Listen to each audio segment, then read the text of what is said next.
C'est en janvier 2014 que nous avons été contactés par Agathe, Diane, Julie et Camille, 4 étudiantes en médecine de la faculté de Grenoble. Leur envie de vivre un projet de solidarité médicale les a conduites jusqu'à notre association Manoge.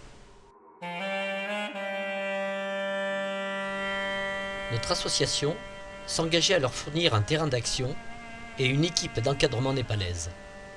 Grâce à leur dynamisme, c'est avec 13 000 € qu'elles ont rejoint notre coordinateur Dan au Népal.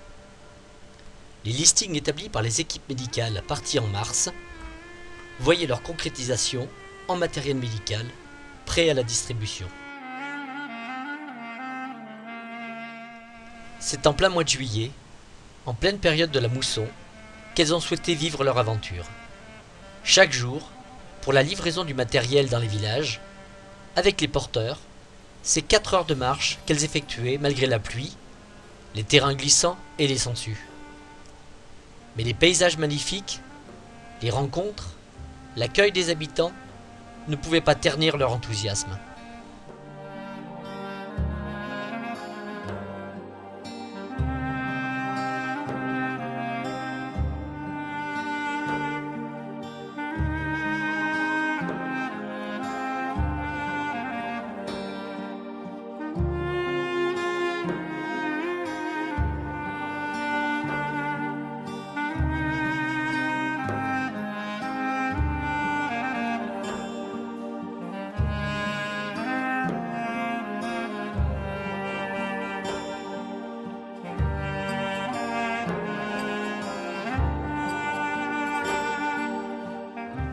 C'est sur les mêmes sentiers parcourus 4 mois plus tôt que Dan va les guider de dispensaire en dispensaire, 13 au total, pour la distribution du matériel médical.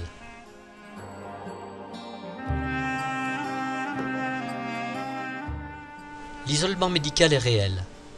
Compte tenu de la situation sanitaire dans les montagnes, de la difficulté d'approvisionnement, la mousson, le tremblement de terre, chaque carton livré contient des sets de pansements ORL, des pèse-personnes, pèse-bébé, appareil à tension, thermomètre, autoclave, set de suture et parfois brancard, armoire et table d'accouchement. Le dispensaire de Simjung n'aura pas été oublié. Une liste importante avait été dressée. Mais c'est surtout par leur financement que le nouveau laboratoire tant souhaité aura été équipé.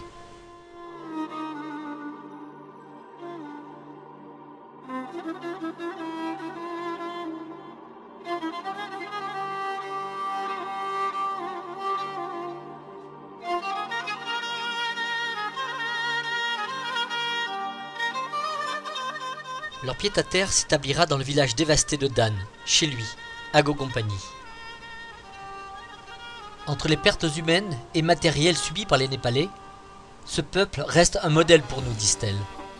Ils nous ont montré ce qu'était le travail acharné pendant des jours et jusque des âges très avancés dans la vie, pour déblayer, rassembler et reconstruire leur foyer suite à la catastrophe.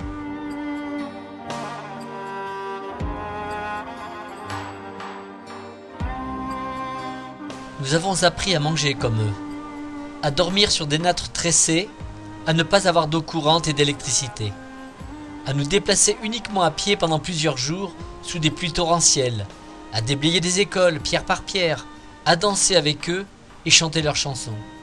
Chaque jour nous étions remerciés. Souvent nous avions cet étrange sentiment que nous ne méritions pas cette reconnaissance. Mais leur point de vue était totalement différent.